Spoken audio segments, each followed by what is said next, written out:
तो बच्चों, इस वीडियो के अंदर हम करेंगे क्लास 10th के चैप्टर नंबर 7 कोऑर्डिनेट ज्योमेट्री की एक्सरसाइज 7.2 का क्वेश्चन नंबर 1। तो क्वेश्चन 1 में हमें दिया है find the coordinates of the point which divides the join of -1, 7 and 4, -3 in the ratio 2:3। इसने कहा है कि उस पॉइंट के कोऑर्डिनेट्स बताइए जो डिवाइड करता है किस किस को, इस वाली पॉइंट को और इस वाले पॉइंट को, जो ज्वाइन करके लाइन बनेगी उसको डिवाइड करता है। और किस रेशो में डिवाइड करता है? 2:3 में। तो ऐसे क्वेश्चन तो हम एग्जाम्पल में करके आ चुके हैं, सेक्शन फॉर्मूला से सॉल्व होते हैं। इसके अंदर मान लीजिए आपको एक पॉइंट गिवन है, इस वाले पॉइंट को हम मान लेते हैं ए पॉइंट, और इसके कोऑर्डिनेट है -1, 7, और एक पॉइंट है बी पॉइंट, इसके कोऑर्डिनेट्स हैं 4, -3। इन दोनों को ज्वाइन करके एक लाइन सेगमेंट बनी, और वो लाइन सेगमेंट हो गई मान लीजिए ये वाली ए बी लाइन सेगमेंट। इस ए बी लाइन सेगमेंट को डिवाइड करने वाला एक पॉइंट है, उस पॉइंट के हमें कोऑर्डिनेट्स बताने हैं, लेकिन हमें क्या बता दिया कि किस रेशो में डिवाइड करता है, ये बता दिया है। तो मान लीजिए जैसे इसमें एक पॉइंट ले लेते हैं हम पी पॉइंट, ठीक है, और उस पी पॉइंट की कोऑर्डिनेट्स हमें फाइंड आउट करने हैं, जो कि हमने कितने मान लिए, x, y। किस रेशो में डिवाइड होता है, वो रेशो हमें बताया है 2:3, ठीक है, ये हमें बताया हुआ है। तो अब इसके अंदर हम इस पी पॉइंट के कोऑर्डिनेट्स कैसे बताएं? तो उसके लिए आपने 7.2 का इंट्रोडक्शन जब देखा होगा तो उसमें मैंने आपको बताया था कि जब भी आपको रेशो दे रखा हो और एक लाइन सेगमेंट का इनिशियल पॉइंट और फाइनल पॉइंट दे रखा हो, तो हम जिस पॉइंट से वो लाइन डिवाइड हो रही होती है उसको निकालने के लिए सेक्शन फॉर्मूला का यूज करते हैं। और ऐसा ही हमने एग्जाम्पल नंबर 6 भी किया था, अगर आप एग्जाम्पल्स देखते हुए आ रहे होगे तो ये हमें एक लाइन दे रखी है ए बी, इसके कोऑर्डिनेट्स x1, y1, इसके x2, y2, जो यहाँ पर हम मान लेंगे अभी, ठीक है। और ये जो पी पॉइंट है, इसके जो हमारे पास कोऑर्डिनेट्स है उनको हमने मान लिया है, रेशो हमारे पास m/n है। तो सेक्शन फॉर्मूला हमारे पास ये होता है, यहाँ पर m और n की, x1 और x2 की अगर हम वैल्यूज फाइंड आउट करके यहाँ पर पुट कर देंगे तो हमारे पास x, y की वैल्यू जो है वो आ जाएगी। तो आपको मेन ये वाला फॉर्मूला जो है उसको यूज करना है, ठीक है। तो सबसे पहले तो आपने यहाँ पर अपनी तरफ से जो नाम दिए हैं ए बी और पी, पहले उनके बारे में लिख कर दिखाओगे कि हमने मान लिया है लेट द गिवन पॉइंट्स, और वो पॉइंट्स हमने क्या मान लिए हैं, बी।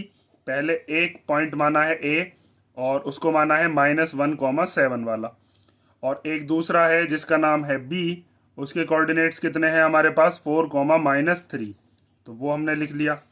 और उसके साथ हमने एक पॉइंट माना है द पॉइंट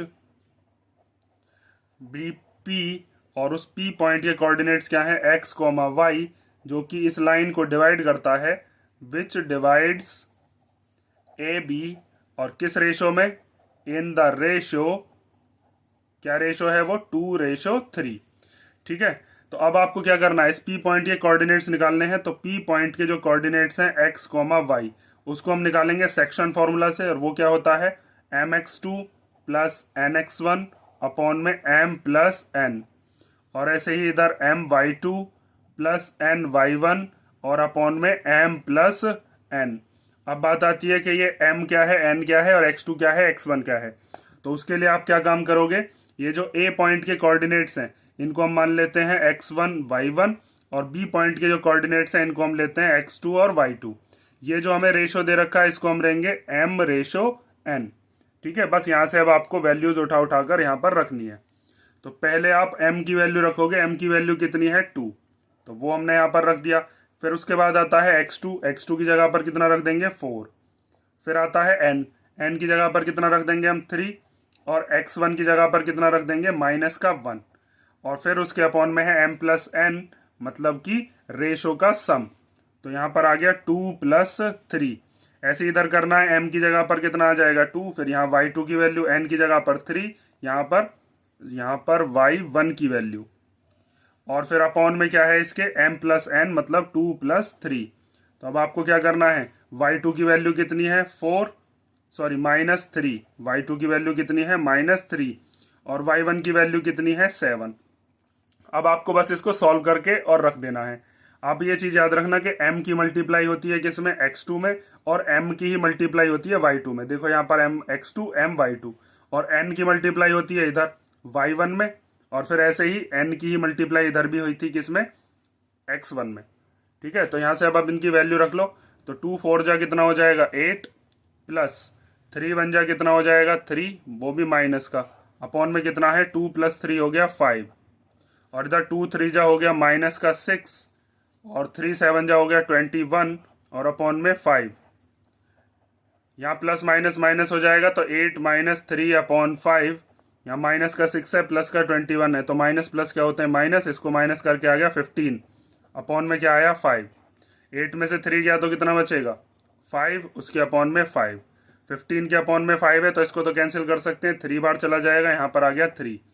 5 से इसको कैंसिल करोगे 5 को तो 1 बार जाएगा, तो ये आ गया 1:3। तो हमारे पास जो पॉइंट थे x, y उनकी वैल्यू कितनी है 1,3।